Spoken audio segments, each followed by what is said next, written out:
杭州啦。咁喺我喺杭州我哋會參加嗰啲華人超市啦，睇下啦。然之後咧，我哋最後一啲景點玩下。咁我而家咧喺呢個休息站嗰度啦。我琴晚就喺呢度過夜，因為咧呢度嘅係屬於一個大型嘅服務區啦，咁過夜比較安全。我而家咧就會去一個大卡車嘅餐廳嗰度食早餐。嗱，呢個就係大卡車餐廳。其實咧有好多朋友咧都唔知道呢間餐廳咧其實可以接待唔係卡車嘅人去食早餐嘅喎。然之後佢嘅價錢咧都唔算好。睇下有啲咩早餐食啦。咁我哋等陣再拍啦。有啲唔睇。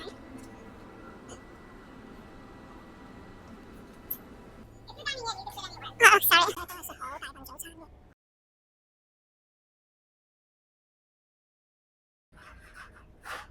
嗱，呢個土豆皮，如果你唔係好中意食嗰個皮咧，你就可以撕咗佢出嚟。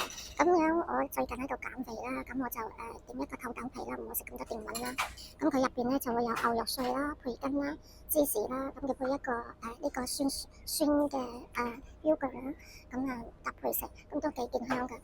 主要咧佢嘅澱粉少，有芝士，所以咧我覺得呢個8蚊雞都係值嘅，性價比比較高。另外咧佢配一杯簡單嘅咖啡啦。咁呢個咖啡咧就，我就食完早餐啦。嗰份早餐咧就係8蚊，然之後咧再加一杯咖啡3蚊，咁我咧就俾咗2個半嘅小費。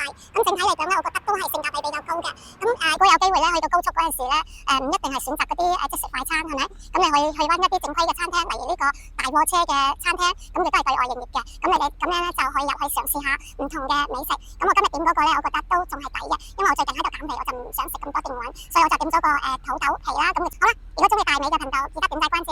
好啦，下集再見，我哋去客。